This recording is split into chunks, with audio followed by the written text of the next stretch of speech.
Tu as sûrement déjà vu passer ces vidéos. On va pouvoir préparer ici donc des légumes sautés, des wok de légumes, mais également des carottes, céleri, navets, courgettes. Donc vous pouvez véritablement tout râper, aussi vite et aussi bien en julienne comme ceci. Travailler bien à plat. Là où je pose, la matière capture, la matière emprisonne. Et là, c'est pas le blabla du vendeur, là, c'est la matière qui fait le travail. Est-ce que tu as déjà été hypnotisé par une démonstration en fête foraine? Si comme moi tu t'es déjà retrouvé avec un gadget inutile que tu as acheté sur un coup de tête, cette vidéo va t'intéresser. Aujourd'hui on va décomposer les techniques des vendeurs de camelots et surtout ce qu'on va faire c'est qu'on va voir comment les appliquer à son propre business.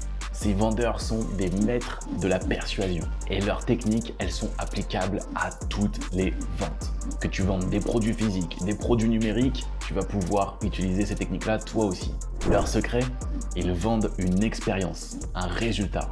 Et pas forcément juste le produit. Allez, c'est parti, on va voir ces 3 techniques et je te promets qu'après cette vidéo, tu ne regarderas plus les démonstrations de la même façon. Attention, petit disclaimer avant de commencer, je tiens à préciser que ce n'est absolument pas une critique des vendeurs de camelots, c'est même au contraire une reconnaissance de leur talent en fait en tant que vendeur. Allez, c'est parti pour la première technique.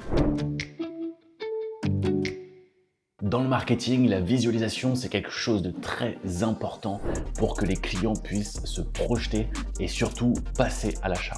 Et ça, c'est exactement ce que les camelots réussissent à la perfection. On prend l'exemple avec l'éplucheur de légumes. Il ne se contente pas de vous montrer comment il tranche des légumes. Il va beaucoup plus loin que ça. Il vous pousse à imaginer la satisfaction que vous allez avoir en cuisinant et en préparant votre gratin ou votre salade de légumes et de fruits frais pour cet été. Et surtout, dans un temps record. Vous allez compter moins de 10 secondes comme ça, juste en tournant la poignée. Voilà, 1, 2, 3, 4, 5, 6 secondes de travail, c'est déjà émincé, ça va très vite. Cette manière qu'il a et la capacité à rendre les choses tangibles, à montrer le résultat final et à montrer son utilisation, c'est ça qui marque les esprits. Cette technique, tu peux la retrouver dans un livre qui s'appelle Made to Stick. Il souligne l'importance de rendre les idées concrètes, réelles et tangibles, mais aussi visuelles pour que les gens puissent comprendre le produit et se projeter en train d'utiliser. Les vendeurs savent que vous avez déjà essayé d'autres solutions, mais que si vous êtes là, c'est parce que ces solutions sont soit incomplètes, soit qu'elles n'ont pas du tout marché. Donc ce qu'ils font, c'est de vous montrer comment leur solution est en totale rupture avec ce que vous avez déjà essayé. Il va appuyer sur tous les défauts que peut avoir la solution que vous utilisiez avant, comme par exemple un robot de cuisine. Alors, avec un robot électrique, c'est embêtant parce qu'il faut tout nettoyer. Une râpe à légumes, on passe les mains, ça coupe les doigts.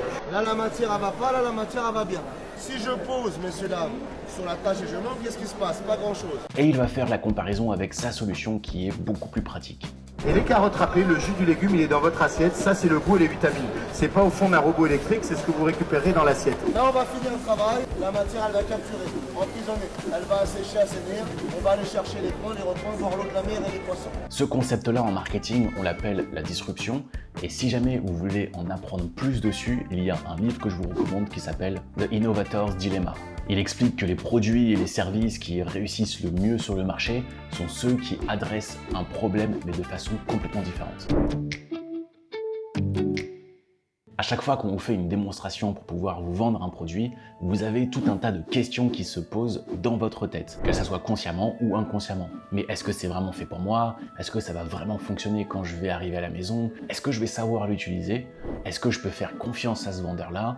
Toutes ces questions-là, ce sont des questions que vous posez et qui freinent votre passage à l'achat. Votre mission en tant que vendeur, c'est de lever toutes ces objections-là et de faire en sorte de rassurer la personne qui est dans son processus d'achat. C'est une technique qui est subtile mais qui est extrêmement efficace. C'est un thème qui est beaucoup développé par un auteur américain qui s'appelle Brian Tracy, surtout dans un de ses livres, La psychologie de la vente. Il nous explique que le fait de lever les objections comme ça au cours de notre discours, avant même que la personne puisse le développer, eh bien ça va tout simplement instaurer un climat de confiance avec le client. Et en même temps ça paraît naturel. Si le vendeur a déjà réfléchi à vos objections et qu'il y a répondu de manière convaincante, vous serez beaucoup plus enclin à lui faire confiance. En résumé, les vendeurs de camelots sont de véritables maîtres dans l'art de la vente et en utilisant toutes ces techniques-là, ils arrivent à nous captiver et parfois même à nous faire acheter.